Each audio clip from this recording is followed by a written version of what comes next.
حضرت ابن عباس رضی اللہ تعالیٰ عنہ آپ بیان فرمائیں کہ یہ آیت حضرت علی المرتضیٰ دی شان دے مقابلے کیڑی آیت ہے؟ خالق کائنات میں فرمایا الذین ينفقون اموالهم باللیل والنہار سرا وعلانیہ فلهم اجرهم عند ربهم ولا خوف عليهم ولا هم يحزنون. خالق کائنات میں فرمایا وہ لوگ جنہاں اللہ تعالیٰ نے توحید اللہ دی راہ دے اندر خرچ کریں، چاہے رات ہوئے یا دن ہوئے، لوگوں کے سامنے خرچ کریں، تاکہ خرچ کریں، اندھیرے کے اندر ویڈے لگا پہ ہوئے تاکہ اللہ دی راہ دے اندر خرچ کریں. خالق کائنات نے فرمایا کو اجر کیا ملسی، ارشاد میں فلہم اجرہم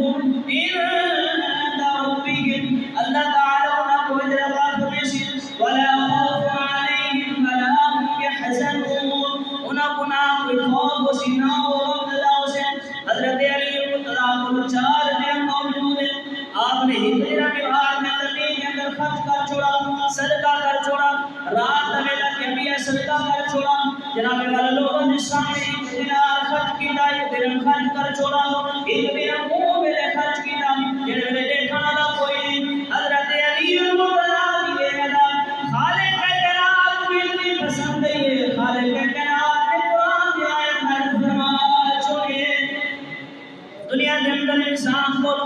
نہ غم لائے نہ انسان خوف و آزاد ہے، ہر انسان غم دینا بھی ہے، انسان کو خوف بھی ہے، انسان سے بول تعداد ہوئے لیکن انسان غم زدہ ہوئے، انسان سکون حاصل نہیں کر سکتا. یہ دنیا کے اندر کہیں کو اولاد دے نہ ہونے دا خوف نہ ہونے دا غم، کہیں کو جناب والا اولاد دے نہ فرمان ہونے دا خوف، کہیں کو جناب والا کاروبار میں نہ ہو پریشان، کہیں کاروبار میں نقصان آگے نہ ہو پریشان. کوئی انسان قبر دے اندر ممکن نقیر دے سوالات دے چلاو کی وجہ تو پریشان، کوئی انسان دے دے کہ میرے نام مال دے اندر کوئی لے گیا نہیں، کوئی صراط نہ گزر کیا کسی کو وجہ تو پریشان، کوئی انسان ہی وجہ تو پریشان. قیامت علیہ